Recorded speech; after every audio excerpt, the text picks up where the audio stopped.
महादेवी वर्मा 1907 से 1987। सोनजूही में आज एक पीली कली लगी है। सोनजूही यानी जूही पुष्प का एक प्रकार जो पीला होता है। इसे देखकर अनायास ही उस छोटे जीव का स्मरण हो आया जो इस लता की सघन हरितिमा में छिपकर बैठता था और फिर मेरे निकट पहुंचते ही कंधे पर कूदकर मुझे चौंका देता था। अनायास यानी अचानक, हरितिमा यानी हरियाली। तब मुझे कली की खोज रहती थी, पर आज उस लघु प्राण की खोज है। लघु प्राण यानी छोटा जीव, परंतु वो तो अब तक इस सोनजूही की जड़ में मिट्टी होकर मिल गया होगा। कौन जाने स्वर्णिम कली के बहाने वही मुझे चौंकाने ऊपर आया हो।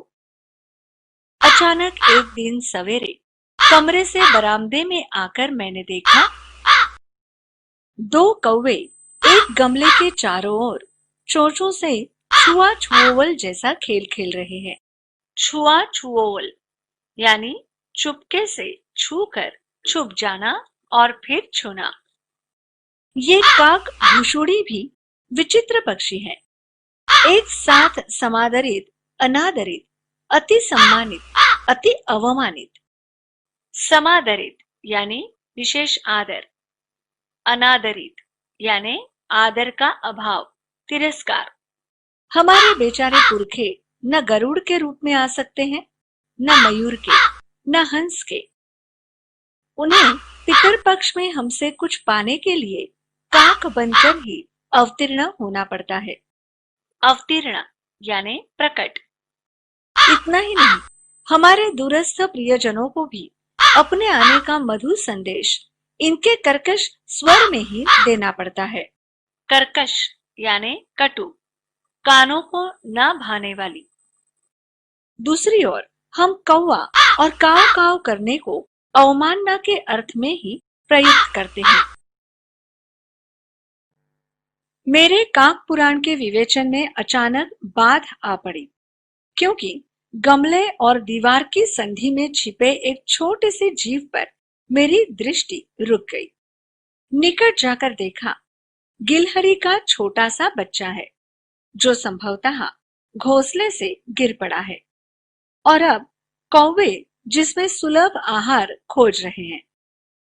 काकद्वय की चोंचों के दो घाव उस लघु प्राण के लिए बहुत थे, अतः वो निश्चेष्ट सा गमले से चिपटा पड़ा था।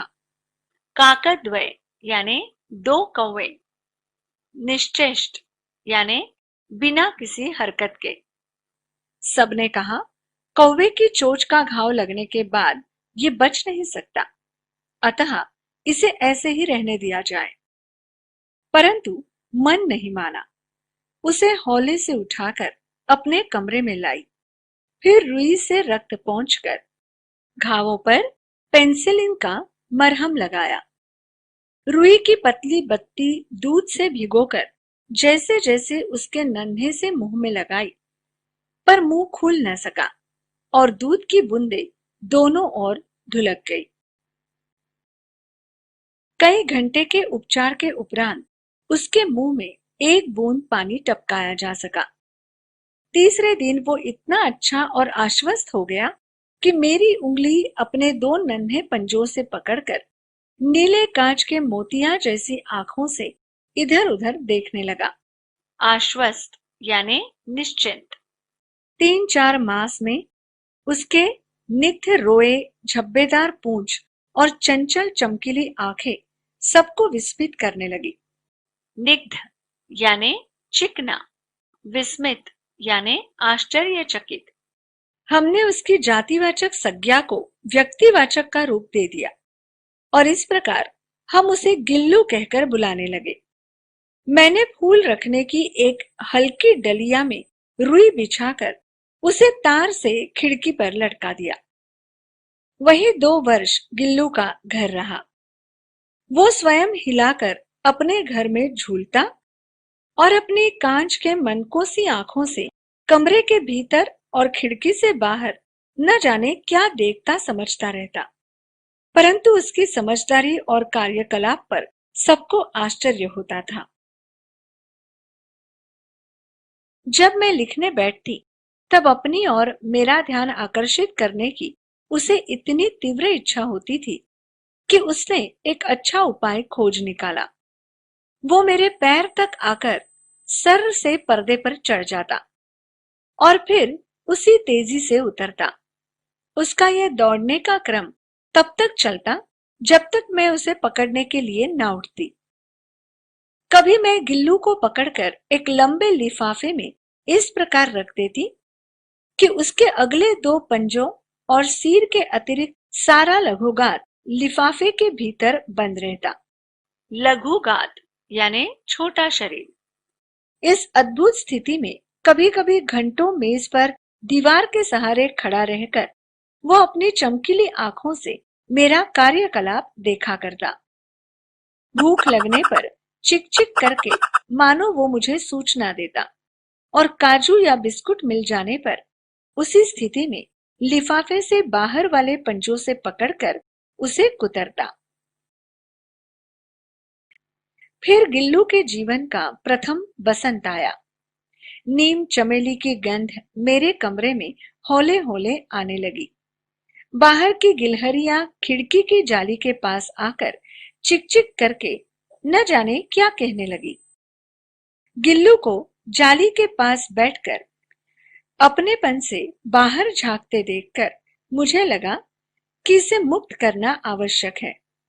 मैंने कीले निकालकर जाली का एक कोना खोल दिया और इस मार्ग से गिल्लू ने बाहर जाने पर सचमुच ही मुक्ति की सांस ली।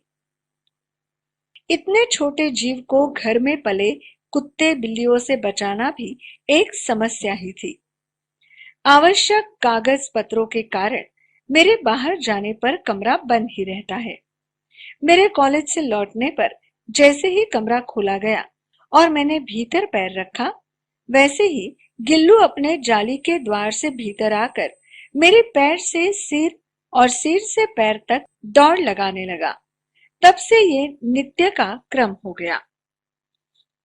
मेरे कमरे से बाहर जाने पर गिल्लू भी खिड़की की खुली जाली की राह बाहर चला जाता और दिन भर गिलहरियों के झुंड का नेता बना हर डाल पर उछलता कूदता रहता और ठीक 4 बजे वो खिड़की से भीतर आकर अपने झूले में झूलने लगता। मुझे चौंकाने की इच्छा उसमें न जाने कब और कैसे उत्पन्न हो गई थी। कभी फूलदान के फूलों में छिप जाता, कभी पर्दे की चुन्नट में और कभी सोनजूही की पत्तियों में। मेरे पास बहुत से पशु पक्षी हैं और उनका मुझसे लगाव भी कम नहीं है, परंतु उनमें से किसी को मेरे साथ मेरी थाली में खाने की हिम्मत हुई है, ऐसा मुझे स्मरण नहीं आता। गिल्लू इनमें अपवाद था। अपवाद यानी सामान्य नियम को बाधित या मर्यादित करने वाला।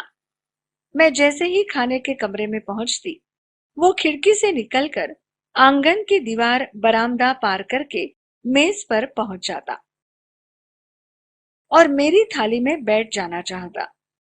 बड़ी कठिनाई से मैंने उसे थाली के पास बैठना सिखाया, जहां बैठकर वो मेरी थाली में से एक एक चावल उठाकर बड़ी सफाई से खाता रहता।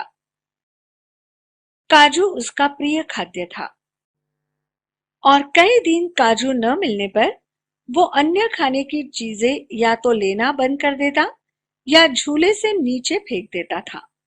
खाद्य यानी भोजन। उसी बीच मुझे मोटर दुर्घटना में आहत होकर कुछ दिन अस्पताल में रहना पड़ा।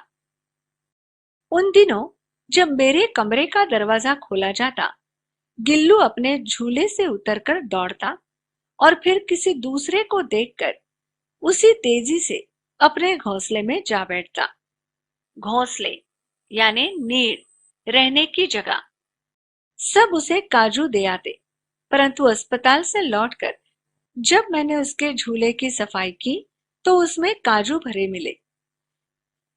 जिनसे ज्ञात होता था कि वो उन दिनों अपना प्रिय खाद्य कितना कम खाता रहा।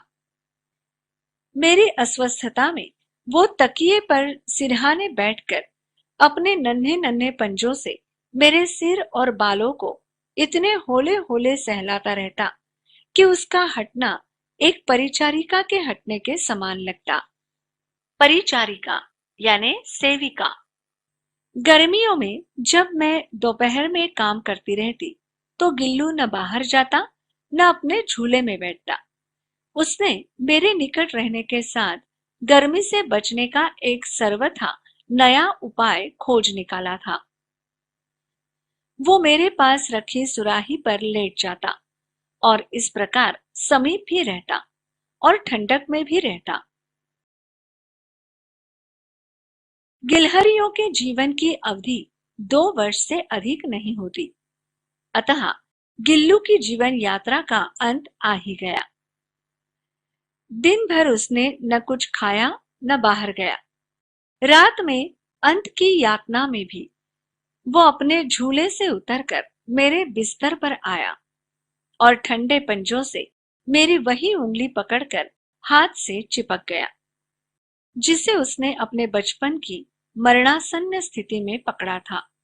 मरणासन्न यानी जिसकी मृत्यु निकट हो, मृत्यु के समीप पहुंचा हुआ। पंजे इतने ठंडे हो रहे थे कि मैंने जागकर हीटर जलाया और उसे उष्णता देने का प्रयत्न किया। उष्णता यानी गर्मी। परंतु प्रभात की प्रथम किरण के स्पर्श के साथ ही वो किसी और जीवन में जागने के लिए सो गया।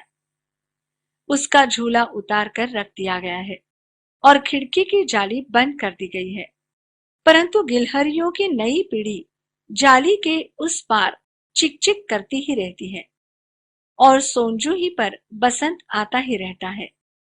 सोंजूही की लता के नीचे गिल्लू की समाधि दी गई है, इसलिए भी कि उसे वो लता सबसे अधिक प्रिय थी, इसलिए भी कि उस लघुगात का किसी वास्ती दिन जूही के पिताब छोटे फूल में खिल जाने का विश्वास मुझे संतोष देता है। पिताब यानी पीले रंग का।